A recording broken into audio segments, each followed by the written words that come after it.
Welcome to the Age of Becoming. My name is Susan McCulley, and I am totally delighted today to have a conversation with Lael Jepson. I met Lael through my father, through my 80-plus-year-old father. He and Lael were in a coaching program together in the early 2000s, and about a year ago, my dad sent me one of Lael's newsletters because he thought I would like it. Why it took him 20 plus years to send one of them is a point that I'm taking up with him soon. But he was absolutely right. Your newsletter sang to me. And what I love about the way you write about women and leadership and living in this world, the gorgeous mess that it is that your message often feels new and yet familiar at the same time. Oh, cool. You're funny, and as a recovering English major, you're full of metaphor, which I adore. Awesome. To no one. You can win me like with a good metaphor. And I really I'm always delighted. Fridays are a happy day for lots of reasons in my life. And I just like, oh, yay, Lael's in my inbox. Nice. So since then, Lael and I have had a delightful email connection. And I really wanted to introduce Lael and her amazing work to this community.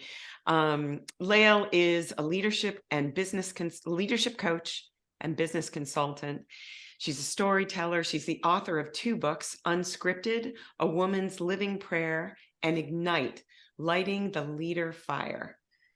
Lael is hilarious and powerful and dangerous, and I'm delighted to be having this conversation. So welcome, Lael. Welcome to the Age of Becoming. I'm so glad that you're with us. Thank you. Yay! Thank you for having me. I've been looking forward to this ever since we connected. Me too. Yeah. So I think we should just dive right in. Last week you sent out a shazizzle of a post, and I'm going to link to it in the notes to this so that people can read it. But awesome. But what I wanted to start with is why being a woman matters now more than ever, and how hard it is to talk about. So I want to bring your dad back into this conversation for a second. Mike. Sure. The amazing Mike. So I have this subscriber list, and I've been in business for 18 years, and I ghosted my list for years because I was on social media. Then when I got off social media, I'm like, I really want an intimate conversation. Where am I going to have this? What feels right to me? And I think a year and a half ago now, I revitalized my list. And so I really had no idea who was on there, who was still there, what the dead weight of people that had left jobs, yada, yada. And I didn't pay a lot of attention to the numbers. I just knew that I had set the intention of maybe writing once. So I was doing it with the moons. So full moon and new moon, full moon. And what happened is like every week I had this thing because I work with people really intensely during the week, and I can see these themes and patterns, and I'm like, wow, just wow, and so I have no option, my creative process, but to I just want to play with it. I just want to dive into it and play with it and write with it. And so I had this fight in my head about, well, you shouldn't send an email on Friday because, that's the end of the week and every blah, blah, blah. And I was like, doesn't matter. That's when it wants to come. So what I love, your quote, and that's why I was writing down Fridays are a happy day in my inbox. I hear that so frequently. And it just is consistent with my business, which is really about designing around how we operate and how we move, and also being unconventional. Screw convention. Let's just do something different and trust that it's perfect for you or whatever. So there's all that. Then there's your dad, Mike, who, I haven't talked to Mike since I saw Mike probably a long time ago. Love the guy. here's a guy who's following me 18 years. And I mean, last week's post was about vaginas. Yes, it was. Your listeners don't know that yet, but they will when they read the post. And I suspect we will talk about vaginas. So here's your dad getting this post. And I just want to make space for men because we're about to go in and talk very specifically about women. I want to make space for that of also being in service of men. That's what I mean around women leading the way, of letting more men in to conversations, places where there are conversations where women are having. You know, women are having these conversations. I see it on stage when I do my She Speaks evening for women's storytelling. Men come in because someone brought them in, you know, their sons come in, and they have this sort of hushed reverence of, I get to be here. Thank you. And I feel reminded of being in the corporate world when I was in my 30s, feeling, I'm going to put this in quotes, so grateful to be let into the old boys club to have a seat at the table. And I think so my invitation, if nothing else from today for your audience and for women in general, is to trust in the capacity of men to be with women's mysteries, women's ways of knowing, women's perspective, without qualifying, without explaining. But my experience, I have 2 sons, and I can't tell you when I sent the vagina post yesterday or Friday, how many emails and texts I got from people that were like, I read that to my sons. I read that to my husband. I shared that with my boss, who's a male, you know, and the gratitude that's there. So I just want to bring your dad back in with a nod to Mike.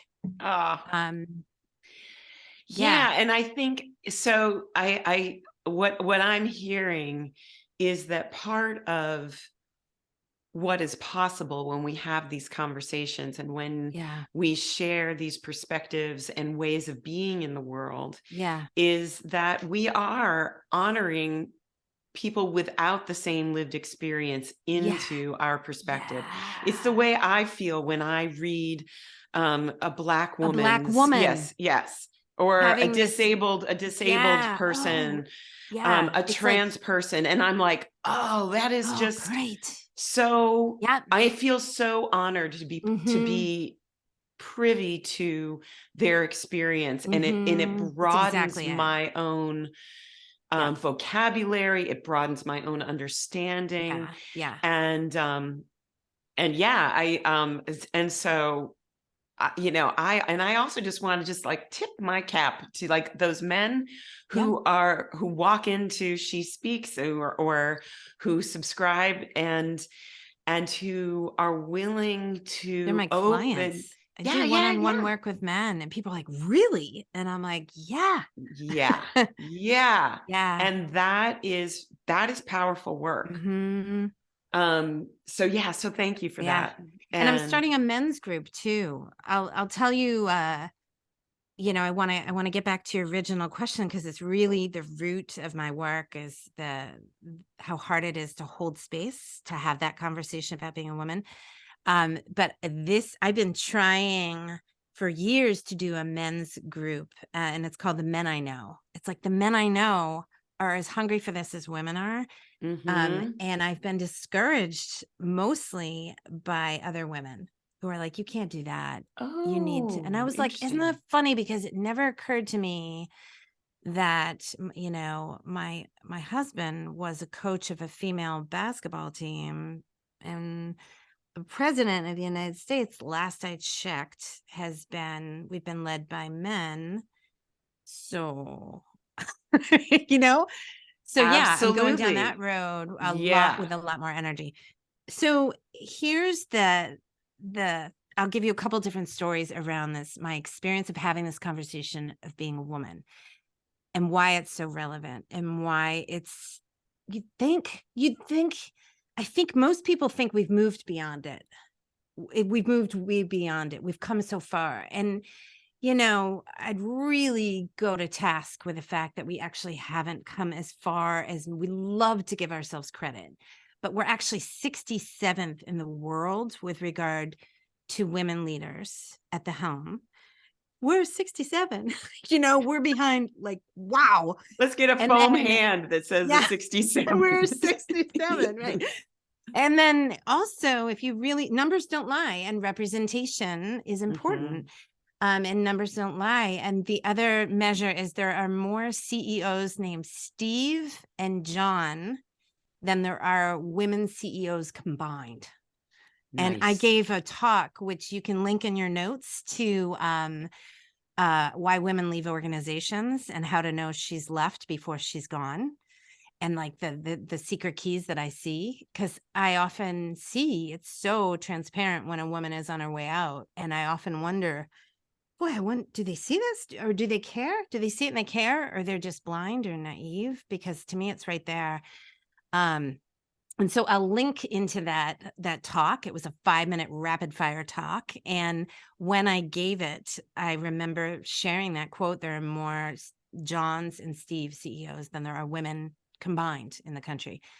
And I had so many John and Steve CEOs come up to me afterwards, like, that's me. That's me. Like, I'm yeah. yeah. So, like, yeah. But the reason I feel so strongly about my first, I'll give you 3 things on that. My own personal story is, I did not, my sons see me as like this feminist and this woman who works with other women, and everything about me is women's leadership and da da da da da da.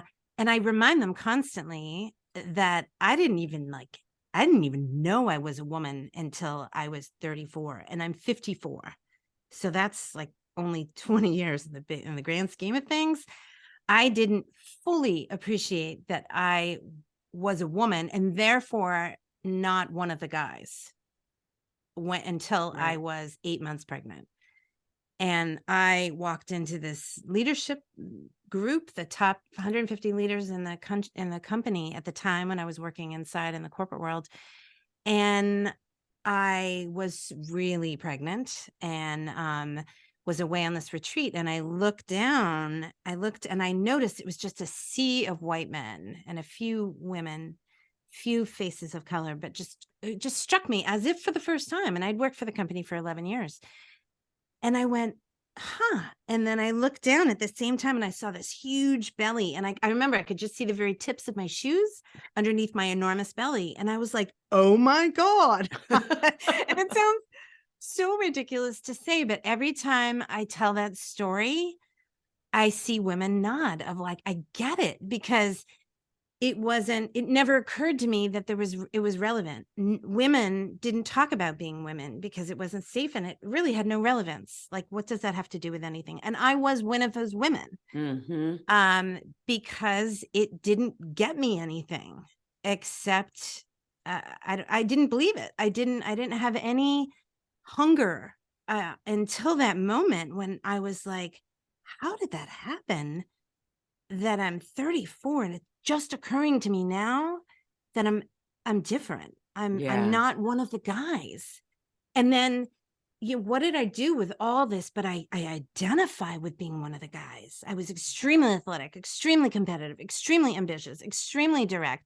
All the things that we credit with our masculine counterparts with men, and they give it to themselves so with wild abandon, and women sort of don't give it to ourselves.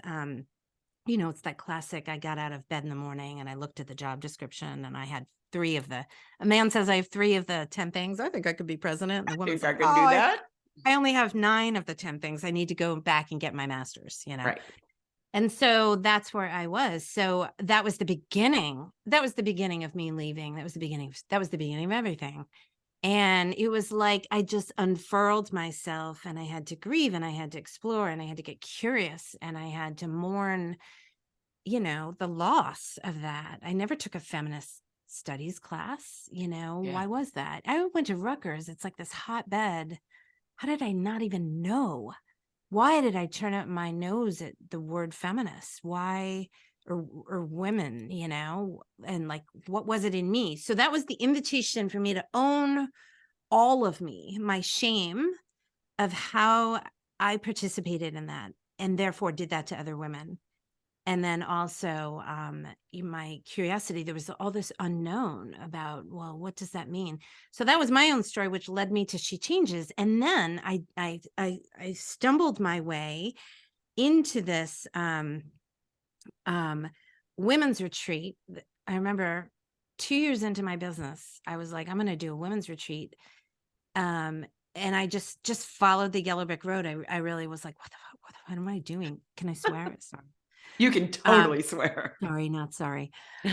So what am I, just going to feel my way forward with this. So I did this women's retreat, and it was different. It was, I joked and I did it 3 times after that. It was the retreat for women who typically didn't go to retreats. It was women who typically didn't hang out with groups of women doing things. What are we going to be doing here? So I'm from New Jersey. I brought the skepticism and I just went in and I just got messy with it. And I just did this. And at the end of the retreat, one woman said to me, I will never forget. She pulled me aside and she said, this is how women would treat each other if left to our own devices. And I will never forget that moment, because my 2 things happened in this moment. One is it's like I touched, she helped me name something. Who was it? The woman, the feminine mystique way back when. Oh, yeah. Betty, what's her face? Yeah. Talked about the thing that the hunger that you cannot name is the feminine. And she sort of like wrote about that. And that's when she touched it for me. Like, what was it that I just ate? I got nourished by all weekend that I've not named for myself. And that it had something to do with just being women. And we were out in nature. We were at this camp. And so I got curious about that. I started doing, I'm obviously working one-on-one with my clients through here, but I started doing this women's group. And then I laughed because I had no business doing it. I had no idea what I was doing. I just kept following my instincts. And Clarissa Pinkola Estes, who wrote Women Who Run with the Wolves, would talk. She would see what I would do as following. I was on the scent of something, and I was following the trail back to what I knew somewhere had been buried. And I was sniffing. It was very feral part of my business. Yeah. And to some degree, that's my business model because it just works for me. So I start doing this women's circle called On Being a Woman, period. And I pulled in the 5 most common topics of coaching. They just keep cycling through. It's like, one is feminine and masculine. Another is balance, schmalance. Like, what the hell is that? Why do we keep talking about it? Another is cycles and seasons. Another is nourishment, and so those topics, it's a 5-month women's circle. And the first women's circle that I ever did, I picked 5 women who I knew and maybe who had known me from the retreat or known of me and the work I was doing. And they knew what it was. It was called On Being a Woman. We get in the room and I'm like, so what's your experience of being a woman? And this one woman who's an attorney, really bright, I work with very bright, demanding women who don't suffer fools, who don't bullshit, and they can sniff it a mile away. And this is me. And so she stands up and she's like, oh, for the love of God, she's like, what does this even have to do with anything? And why can't we just talk about being human? And I was like, I had this moment of like, oh my God, do I even know what I'm doing? No, you do not. What are you doing? You've never had a women's studies class. You barely even you haven't called yourself a feminist. You made fun of women. You're one of the guys. And here you are thinking you can add value to this. But thankfully I didn't honor that voice in my head, because of what we were doing was we were gathering as a group of women and having a conversation around what it means to be a woman. And that is a dangerous conversation. That's why I had fast forward 18 years, and I've now had the circle 13 times. And we gathered last week, and it's dark here in Maine. When we gather at nighttime, and I have off windows all around my office. And we decided to do conversation by candlelight. So we had a whole bunch of candles. And I was like, what would people be thinking when they look in here and they see a group of 6 women in a circle by candlelight at night? You getting that image? Oh, yeah. Danger. Witchery, my friend. Usually, are they talking about men? Are they talking about us? What are they up to? So I just want to honor that just gathering in circle as a woman is a dangerous act. And so all that dangerous, scaring feeling comes up in you. And so instead of honoring and responding from my head, I laughed. I because it was awkward. And I said, well, the circle is called on being a woman. So we're pretty much going to start there. And I'll never forget, she sat down really hard with a big oof. She's like, something in me wants to have this conversation because there's a reason for that. So let's go. Yeah. Right. And like that was the beginning of Yeah. honoring how weird and wild and scary it is, and how relevant and important and informative it is at the same Right. time. Yeah. I mean, Yeah. I think it makes your description of yourself in college, not taking any feminist classes. No. I mean, totally No. resonates with me. Yeah, And really, and it does. and I think that when I look back on my college age self, Yeah. there wasn't it felt like all the power was on the men's side. Yeah. So if I could align myself there and call myself a humanist instead of a feminist, then I can merge with the power that is. Yeah. And what I'm hearing you say, and what my experience has been in the past couple of decades of working with a lot of women, is that we were culturalized to undervalue the gifts that women have, and that we kind of contorted ourselves or amplified our more masculine qualities in a way to ally ourselves with where the power is. I'd actually up the ante on that. And I'd say we actually were taught to bury that shit. Yeah. Yeah. I mean, I was like 6 feet under. I wasn't just, so there was the disassociating from that. Like, what does that have to do with anything? Right. And again, this where we began with like how we've come so far, and girl power, and like, there's so much work to be done. So in the beginning of my business, when I decided I was going to work almost exclusively with women, I was going to market changes. So she is me, Lael. She is the woman 9 times out of 10. She's like the feminine face of leadership. And she is also the feminine in us, feminine, masculine, be it any creature or the divinity. And so I was counseled, because I was one of the guys, and I love strategy, and I would bounce everything off of everybody, and primarily men. And I was counseled, why would you do that? Why would you cut off half your market share? And I was like, why would I do that? Why would I cut off half my market share? And I just had this instinct. And again, I had no data, no research other than instinct to follow. And I'm so glad I did. So in the very beginning, it was very hard to hold even the copy of my website to use women, to use that word woman. And then I got used to it, and I realized the space I was holding. And then the non-binary, gender, trans, multiple pronouns came in. And that was another layer of difficulty of holding and of like, yes. And there's this distinct conversation because here's where I really want to go, Susan, this just highlighted for me a month ago with my women's circle. Everything comes to light for me in this women's circle. I hadn't done it for 2 years.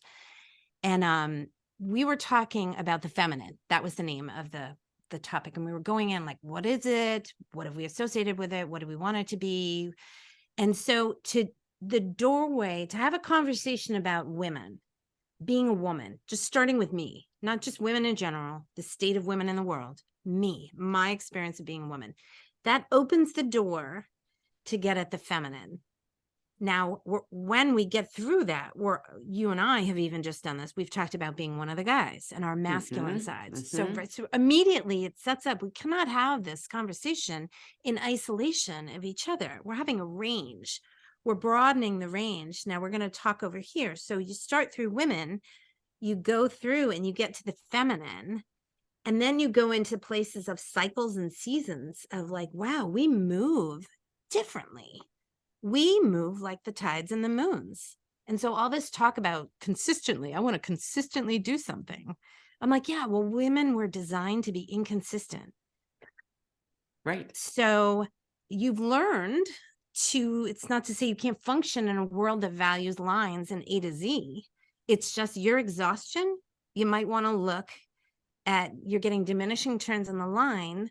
You have access to this cycle that you can also learn, that is also. And so when I talk about women, and then when you get to cycles and seasons, oh my God, the whole universe opens up, because then the conversation, I know you and I have talked about our inability to be with death and dying and things that are trying to decompose.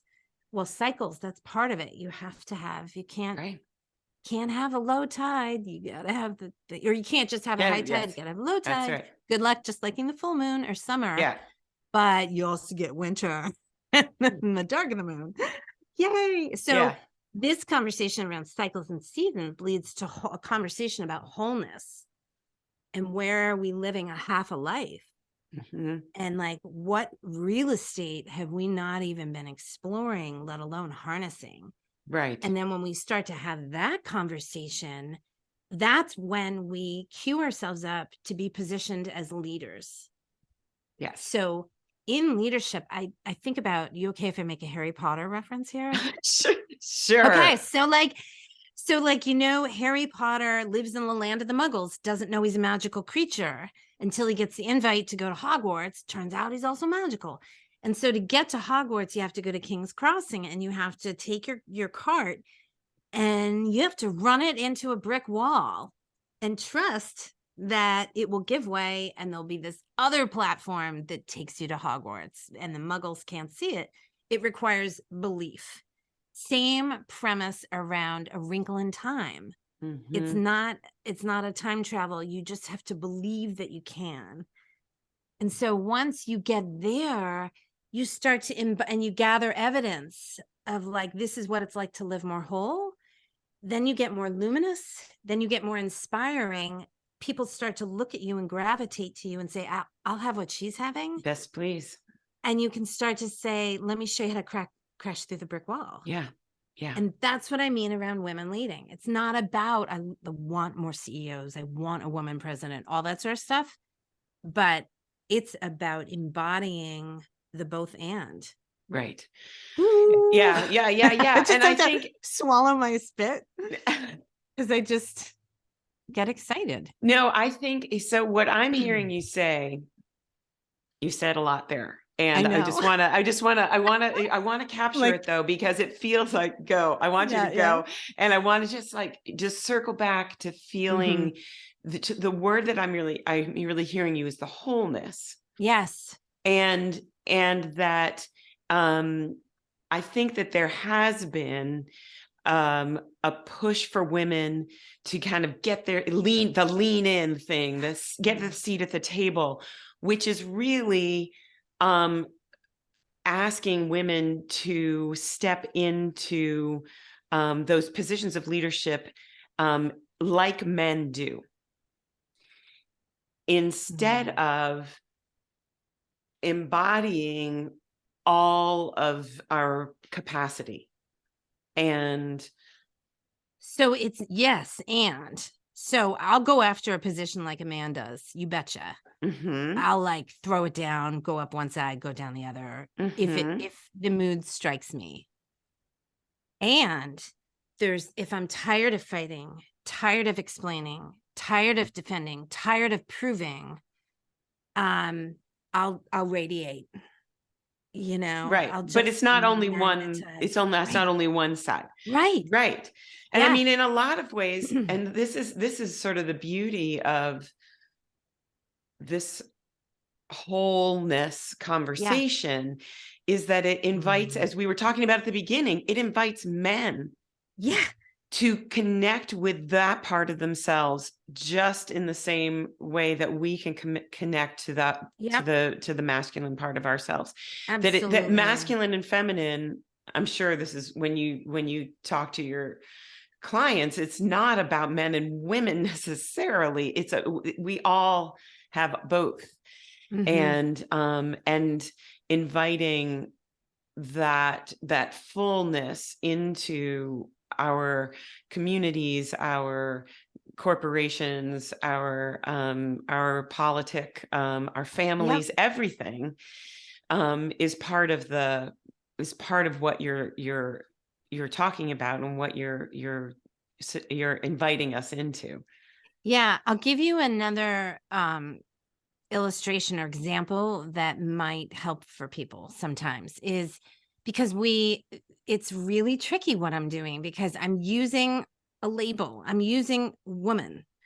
I'm using an identifier, and that's tricky. It's brave and it's hard and it's dangerous and it's physical for me at times because it's really easy, but I've watched how that is the doorway for people to go through sometimes because so that conversation that I want to have about wholeness can easily not happen if you make it about men and women. And that's what we're doing so frequently. And so the analogy that I'd use is, and I'm sure you see people do this, you know, the Myers-Briggs introvert, extrovert, and you see extroverted people going, oh, I just interrupt because I'm extroverted. And I'm like, actually, no, that's not extroversion. That's rudeness. That's, that's like lack of emotional intelligence. And then you have introverted people who are like, oh, I have a hard time getting my ideas out there because I'm introverted. And I'm like, yeah, no, that's you not wanting to engage in conflict or you being uncomfortable. That's not, we're taking that label and we're hiding behind it. Yeah. And there's something true. I mean, I trained in Myers-Briggs for years. There's a lot of yes. And at what point are you saying, well, I want that, but I'm not that person? And so this is an invitation to assume responsibility for all that is in us, masculine and feminine energy, and not just a little, but the entire range. So the edges of it. Yeah. So when I'm working with a woman around her masculine energy, she's dealing with her too muchness. I don't want to be a bitch. I don't want to be greedy. I don't want to be selfish. I don't want to be, she'll start doing this with her hands. And I even did it. I'm like, I'm talking too much. I'm being too aggressive. I'm being too demanding. Abby Wambach talks about this beautifully, saying, give me the fucking ball, as a soccer player. Yeah. That's the commander. That's being very direct and pointed. So we're going all the way out to the edges of her fear of where we burn women at the stake. And then there's the other side of the feminine, of the deeply intuitive, the mystical, the stuff where you feel crazy, the fact that you're leaning into nature and animals and you're plugging into sort of the belly of the earth, and trusting in that. So it's like I'm always doing this with my hands, like, let's go out, because everything about our conversation wants to water it down and therefore make it comfortable and safe. And it's going to be limited. And right. And wants to make it a binary. It wants to make it a black and white thing. Yes. And I'm like, instead of it being the spectrum, and really, when we look at any of those personality things or leadership styles or anything, it's always a spectrum. Right? It's like it's always, and everything wants to be round. Yes. That's indigenous principles. I mean, that's like, we've forgotten it. And go. The whole lean in thing you mentioned, Sheryl Sandberg. I remember reading her book going, oh, and she talked about it's easier to talk about sex in the corporate world in your sex life than it is being a woman. And I remember just finding that so validating. And of course, we just raked her over the coals for that one. And that was a really seminal piece of work that she did for us. But then the whole lean in thing, when I say lean into a woman, when I say lean into me, you know what happens to me? I get freaking exhausted. I'm like, Mhm. and here's the other thing that happens. If I were to tell you to play big, you know, I'm like, whew, Yeah. I'm 54 years old. Like, why the assumption is big is good. Leaning in is good. That's the embedded assumption. That's masculine Mhm. values. If we were to apply that to the tides and the moon, leaning in is good, you know, high tide. Yeah. Retreating and playing, you know, that's bad. And Yeah. this doesn't hold water. It's Yeah. ridiculous. The Yeah. ocean needs both. Same with the moon, that, you know, big is better, and playing small, God forbid you play small. And I've been writing, I wrote a post, I think you and I talked about that, about the power of small. I want to hold a space for small. I Yeah. mean, look at the virus that changed the world. One little Yeah. germ. Yeah. You Yeah. know? Yeah. And another thing, there's Mhm. so many, we're going to have a long list of Lael posts that are going to be underneath this, because Good. another thing is the in between Yeah. is like, is Okay, your, so what do you mean? Say more. What do you mean? well, what I mean uh, is the space in between. Sometimes it's called liminal space, Yeah. is like this super fertile place, but it's like neither and not. Neither. Yeah, like it's Right. neither, and so Both. it can feel wishy-washy. Transition. Yeah. But there is so much power there if we can find the courage to rest there. And I And don't think we will find the courage to rest there unless we decide it's valuable. right, right. And So we call yeah, that wasted time, yes, it's unproductive. We unproductive. wallow, we're Right. stuck. Hmm. Here, all of my work is about stuck. Yeah, And I I'm sure. listen, you know, for is stuck, we're here to get something, or is stuck because we're afraid of something, you know, like, Yeah. yeah. Yeah. Yeah, that's a word that's been really alive for Mm. me, is You this too. whole stuckness. Yeah. And what I'm realizing is that it can be framed as being a nothing, like there's nothing happening there, which is so not true. Everything is happening there. Everything is happening, and it's just a matter of just. And I really also appreciate when you were describing your stepping into things that you had no idea what the hell you were Oh doing, my and God. following your instinct. And that to me that is an element of the interim time, is when Yes. we are like, we're here. Okay. It's like the tides are going, we don't even know which tide. It's like the water's flowing Yeah. everywhere. So can I just follow the current that feels Mhm. fertile, feels right? Yeah. Or can I just float and be Or carried? float. Yeah, yeah, yeah. I mean, do I have that degree? And I always tell people this is, you know, the leap of faith. This is the faith part. Yeah. So great time to tap into what you what you cannot see or believe in. So I'm always asking people, is it nature? Is it your dog? Is it, you Mhm. know, God? Is it Gaia? Is it, you know, how do you, because this is where we are most alone. So when you're most alone, we're told, most independent, stubborn women, resourceful women that I know are like, I got it, you know.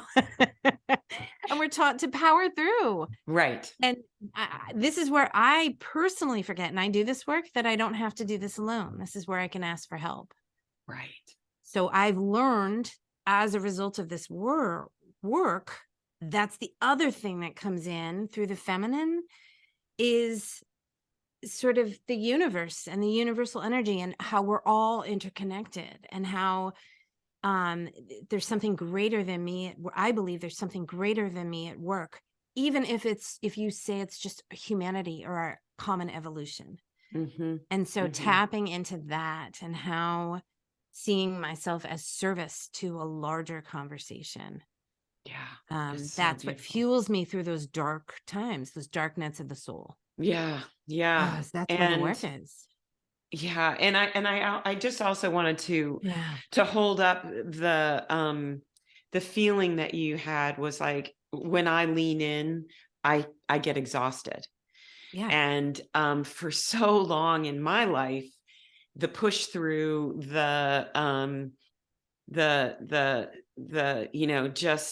just soldier on, all Yeah. all the sort of masculine things Yeah. led me to being burnt out Yeah. most of the time. Yeah. And so Mm. coming into these places of cyclical energy, of It is. allowing there to be times when I am moving forward. I sometimes love the image of a sea creature, Oh like my a, God. Just look at your I hand. know, baby, I know, right? I And mean, so there it is. a sea creature sometimes to go forward has to Right. go backward. Yep. And so like all of these images that you create so beautifully Thank you. is are these connections to the cyclical nature of everything Yeah. that we in our culture have cut off like half of it. Yeah. And I just really want to affirm for someone who's watching, who is new to this conversation, is here's my experience of what happens is our brains, as we entertain like the feminine or the cyclical or a different way of being, our brains automatically say, fine, then you can't have this anymore. Right. And I grieved. Okay. And it was only until I went really into that I came back. So as you as you were doing your squid like movement, your beautiful movement, I was like, yeah, and sometimes it squirts ink. Oh yeah, it Like does. I watch as we have this conversation, women identify with something that they're hungry with, and then what created the burned out sensation, they dismiss. And I Mm, just want to, it's why I think that conversation around balance is so dangerous. Because in order to balance, we have to rebalance. We're out of balance, right? We've been designed a country and a culture and a world that values the masculine, primarily white Western male principles. And so that's it. And so we've all been designed around that. And we're all so hungry, men, women, lots of people are hungry for what the other side holds. So and I do believe COVID is accelerating this, because look at all the, like, what's a weekend anymore anyway? Why was a weekend 2 days? I'm like, exactly. Like people are rediscovering their bodies and nature and each other and intimacy and slowness. I mean, slowness yeah. and silence and solitude and all And the things rest. that rest. And the book Rest is Oh Resistance my as gosh. cultural. So there's a physicality to holding that. So I just want to make sure that as you usher yourself into this other conversation, let's call it Hogwarts conversation, that you get to live at King's Crossing in London. Because anyone who does this, I'm like, we need a matriarchy and we need to just do this. And I'm like, no, because try writing a book without shooting some ink out of your squid, Right. like those deadlines I went after, like I depleted my masculine energy. I was so freaking burned out for Yeah. both of those. Mm-hmm. And at first that, what did you call it? Leaning in, and how you're tapping into the exhaustion of it now. Me too. But sometimes that leaning in is what inspires me. Yeah. Like when I'm ready to write a book. So I just want to hold space for the wily nature of our brains to go, fine, you want Yeah. this and that. This is Right. a body conversation. And the Right. good news is we always have our bodies with us, as you know, through your work. And bodies don't lie. Mm-hmm. They tell very inconvenient truths. They do indeed. It'll just annoy the shit out of you. It really Oh, will. who was it? Gloria Steinem. Gloria The Steinem. truth will set you free, but first it will piss you off. Piss you off. Ain't that the truth? Ugh. It's so, yes, it's so true. And and I really, I'm hearing, like, again, we're coming back to this vision of all of us being in our wholeness, and not needing to cut off any parts, thinking that one thing is better than the other. I mean, it has to be all of it. Right. Yeah. And this is just exciting me. I'm having such a blast in this conversation right now. We knew we would, but I just want to say with enthusiasm that it's happening. What my brain goes to when you said that, this vision, is here's where our world freaks out. And this goes to your point of, like, let's talk about dangerous women. Yeah.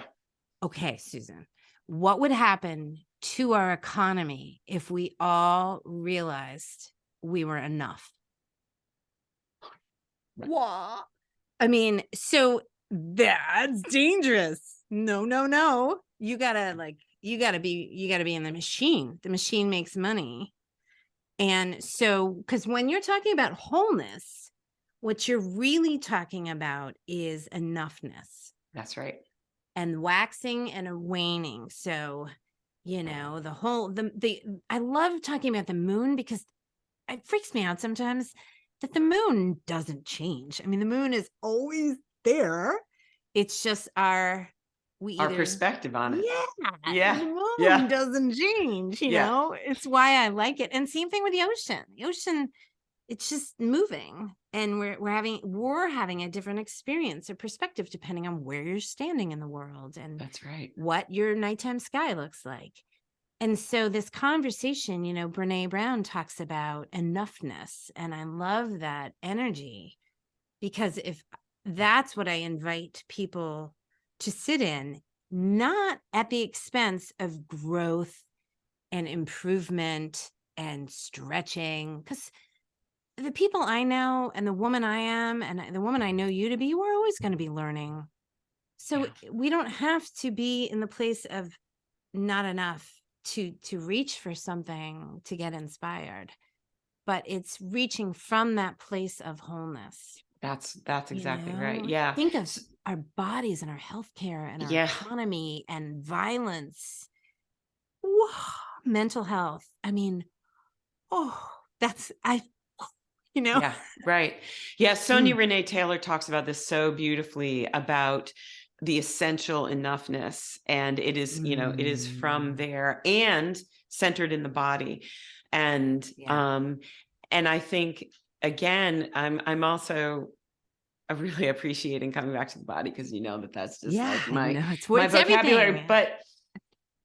But it also brings us to our intuition, our sense of what feels right. We've all had an experience of walking into a room and go, okay, some shit's like going down in this room. And I don't know what it is exactly, but there's something going on. Or somebody asks you to do something and you kind of go, and you can feel, it's a big conference, or it's whatever. Walking down a dark street at night, and nope.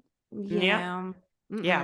And so, and I also appreciate that reaching for something, longing for something, doesn't mean that you are broken and not enough. Right. It's that you might be rested and ready. So the midwives, what's her face? Valerie Kaur, who, the book, See No Stranger. I could just give that book out to so many people. I love that book. But she has a great TED Talk too. You can link to that in your show notes. She talks about, what if, she gave me great hope when she said, what if America, our country, after the 2016 election, she spoke in 2017. She said, what if this darkness that we're in is not the darkness of the tomb, but the darkness of the womb? And what if America is not a country that is dying, but is a country that has yet to be born. And then her great invitation, which I've pocketed and I just love, is we need to do as the midwives say, which is push and then rest. Breathe. Breathe. Breathe and Push push. and bear down when the time is right. And then like, you know, in coaching, I'll talk about, is it time to put the foot on the accelerator, or is it time to take your foot off the accelerator and like gravity pull you towards something? You know, is it, it's that organic nature of the both and, you know, hospice workers, we talked about that. Are we fighting to support a life and living, or do we need to support a soul, a body and dying, and a soul? That's right. Yeah. That's right. Right. Organic, And which they're organic models versus mechanistic ones. Yeah. And I think that for me, when we were, you know, this interim time, this sort of in between time is a place of inquiry to me about what is needing to be birthed and what is needing to rest. And Right. And being the both and. It's such a pain in the ass. Dangerous woman. And I think it's really important to know when the place, the in between, the liminal space is informing us and talking to us, and when it's trapping us and it's become a hiding space. And now what was once uncomfortable is now familiar and comfortable. Because I know as a coach, and that's my contract with my clients, is we got to go for new and different, and we have to use movement, because the traditional model that we're taught is, if you don't know the answer to something, you sit and you think and you make a plan. That is not how a woman births a baby. That is not a feminine form of anything.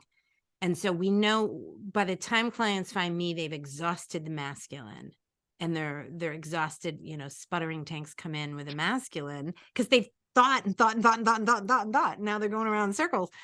And so I was like, we got to Fuses move. blown. Fuses. Right. So we got to like play and imagine and entertain and flirt and dabble.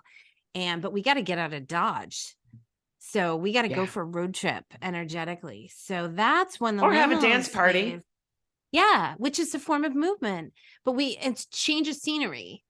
You're getting diminishing returns on the same information. So you ever get in those places, Susan, and I'm guilty of this, where like something scares you, maybe it's a next chapter, it's an invitation, it's one of these through the universe, and you're like, and it, you know, it just, you're exhausted, or it's too much, or the timing's not right, or you don't know. And so you like do a tarot spread, or you dance it out, or you call to the universe, and the universe keeps giving you the same shit of like, here's an eagle I'm going to send you that's going to fly above your house 7 times. You know, here's a fox on your doorknob who's going to look at you. Here's like, that's what I sort of get irreverent and reverent with my clients at the same time, around how much are you getting the same message and you're just scared. Yeah. And I honor fear. That's why I don't like the word fearless. I think that is the most violent word we can use with each other. I'm with you on that. Yeah. I don't think it. Yeah. I think that's. Yeah. We got to feel. Of course, it's afraid. If anything new is scary. Yeah. That's juicy, one of the juice. One of the reasons I love the word courage. More than brave. I love the word courage because it's coming from the heart, and it's and it does not imply that you're not afraid. Right. I love it. It's French too. You know? Yes, of course. So there's something romantic. Totally sweet. Evocative. Yeah. So I'm aware of time, and it's no shock, but this has been just fucking awesome. Yeah. Me too. But I want to, we're going to have like links out the wazoo, for this, and part of that is your work.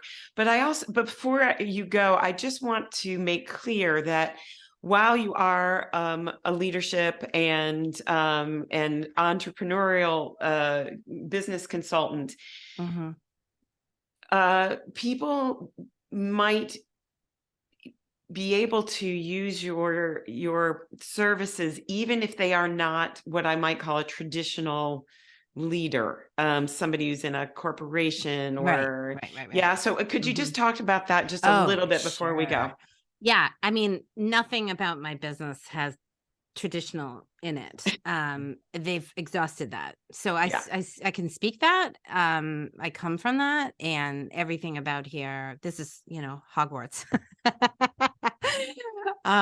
Who's the character? I love Hermione. She's my of favorite. course. Anyway, yeah, here's how I read about this a lot in my second book, Ignite, because fun fact, I wrote the entire manuscript of a book of women in leadership, and I never once discussed nor did I own my own experience and belief that I was in fact a leader. I managed to be that squirrely, like 420 pages of squirrely. And people are like, so, yeah, curious fact about you, Lael. And I was like, oh, and so I realized it was the conversation. I realized how scary that conversation was and how dangerous it is to identify as being a woman and to intersect that with leadership.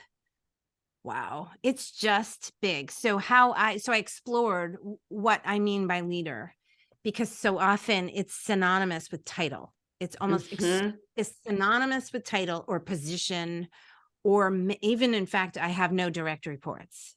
Trying to think when the last time I had a direct report was. Not a big fan of direct reports. So and I'm still a leader. So how I define leadership, you're going to like this because this is what you do. If you have a body, you are a leader. So how I define leadership is, do you have the courage to embody who you are and bring it to this grand conversation we're having in the world? To me, it's taking up space in the world. So there is a visibility component to it, which will immediately trigger a whole bunch of stuff with women. Because we elevate leaders, and visibility creates vulnerability. And so often we wait not to be vulnerable to be visible. And I'm here to tell you that's the reverse order. Yeah. Visibility creates the vulnerability that but the visibility's got to go first. It's the sort of the putting yourself out there sensation, the whites of your eyes or the feet, the beating heart. But it's embodied in my master's program in organization development. As a consultant, you're trained to use of self. You are your own tool. You're your own divining rod. You reference it perfectly. If you walk into a room and you're like, something's going down that nobody's Mhm. talking about, Right. right? That's you as a divining rod going, something's here. What is it? What are we not talking about? That's leadership. Curiosity is a leadership tool. But it begins with embodiment. I am nervous about this. Is anybody else nervous about this? I am feeling this, I'm feeling it's where our humanity intersects with our individual humanity, intersects with our collective humanity Mhm. through our divining rods. So we just do it a disservice. Yes, I want more women CEOs. Yes, I want a woman president. And we got to get over. I call leader a hijacked word. It's a corrupt word. It's been corrupted. It's kind of like got an ick factor to it. Women like to say influence. We're Oh, much more interesting. comfortable with influence. Yeah. Interesting. I wouldn't say, here's what I hear all the time is I wouldn't say I'm a leader per se. I'm like, per se. Per se. So a mother Yeah, is a leader. sure. Sure. And I just like, I mean, even as somebody who's not a mother, just like if you've got a body and Yeah. you are in the world, Yeah. you have that as part of who and what you are. Be the change you want to see in the world. Mm, That's it. yeah. And then get up and do it again. It doesn't have to be grand. My favorite illustration of leadership at work is a friend who created a t-shirt she sold it on Cafe Press or something. And it said, "This is how I changed the world," in black on a white t-shirt or whatever. This is how I changed the world. And whatever you were doing while you were wearing that t-shirt, maybe you were yanking your dog on a leash really fast. Maybe you were holding the door for a stranger. Maybe you were volunteering at a soup kitchen. Whatever it is, maybe you were taking out the trash and doing the recycling. Whatever it is how you're showing up as a leader. Yeah. I love that so much. It's bringing congruence between your actions and your service in very humble ways. It does not have to be extraordinary. Yeah. And this is it, right? Is I forget that. That it can seem small, and that's an illusion. Yeah. And age, it's often correlated with age. Like, how often were you told, and I know you were told, why are you looking at me like that? Because how often did you get told, just you wait until you're, so I did. I waited until I was in my 20s. And when I turned 20, I was like, people are going to listen to me now. And then I turned 30 and I was like, now people are going to listen to me. And then I turned 40 and then I turned 50. And I'm like, I think I've been talking the whole time and I wasn't listening, And so we often correlate it with age and say, well, this person looks like a leader. I'm like, do you mean white? And this person looks, they have a certain maturity. They've arrived. It's why I don't like the word aspiring leaders. I'm like, so Greta Thunberg, who spoke in front of the UN when she was 14 and she's Asperger's and hates public speaking. Was she emerging? Is she aspiring? No. Yeah. Aspiring, emerging? No. She laid waste to all the people in those, and said, shame on you. Yeah. Pull your socks up. Oh, Greta. Yeah. So we pretty much debunked a bunch of shit today. Boom. I love it so much. Lael, Fun. what a fantastic conversation. Thank you so much. Oh, it was fun. Yes, lots of information you can find just below. And I think maybe we have to do it again sometime. This was so much fun. You're just a fun play date. Thank you for letting me into your community. Oh, it's my pleasure. It's my pleasure. Yay. Thank you so much. Hopefully I'll get to meet a few people. It sounds so great. All right. So I'm not on social media. So if people do communicate with you when you post this, just let me know if they have any questions. We will direct everybody to your website. Okay. Yeah. I'm not, if people comment or whatever. I will send it your way. I look like I'm on social media, but I'm actually not. I've been there 2 years. Very much intentional. There's a whole conversation there too. Yeah. Oh my All right. God, yeah. Thank you so much. Yay. Mwah.